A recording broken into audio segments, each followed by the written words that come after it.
അബ്ദുല്ലാഹിബ്നു ഉമർ മുത്തബിഉസ്സുന്ന എന്ന അഭിനാമത്തിൽ അറിയപ്പെടുന്ന മഹാന്റെ സവിധത്തിലേക്കാണ് എത്തിക്കൊണ്ടിരിക്കുന്നത്. നബി സല്ലല്ലാഹു അലൈഹി വസല്ലമ തങ്ങളുടെ ജീവിതം അതേപാട് അപ്പടി പകർത്തി ലോകത്തിന് വലിയ മാതൃക കാണിച്ചു കൊടുത്ത മഹാനാണ്.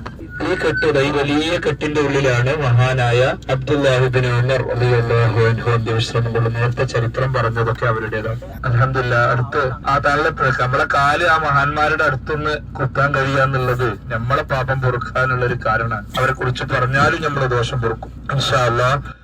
ആ സഹാബിയുടെ ഖബർ ഇവിടെയാണ്. നമ്മൾ പോകുന്നതിന്റെ ഐഷപ്പള്ളി അടുത്ത് എത്തുന്നതിന്റെ തൊട്ട് മുമ്പ് ഒരു സിഗ്നലിന്റെ അവിടുന്ന് ലെഫ്റ്റിലേക്ക് തിരിഞ്ഞാൽ അവിടെ മഖബറയുണ്ട്. മഹാനായ അബ്ദുല്ലാഹിബ്നു ഉമർ തങ്ങളുടെ മഹദിയാൽ ഇൻഷാ അല്ലാഹ് നമുക്ക് അവസരം കിട്ടിയാൽ അവിടേക്കൊക്കെ വീണ്ടും പോകാം.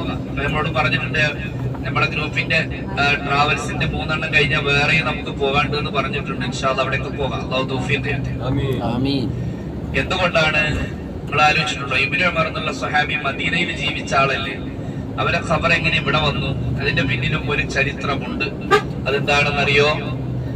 ഈ സ്വഹാബി പിന്നെ തന്റെ സഹോദരനായ മദീനയിലാണ് ജീവിച്ചിരുന്നത് റസൂലുള്ളാഹി സ്വല്ലല്ലാഹു അലൈഹി വസല്ലം തങ്ങളെ ഫോളോ ചെയ്ത സ്വഹാബിയാണ്.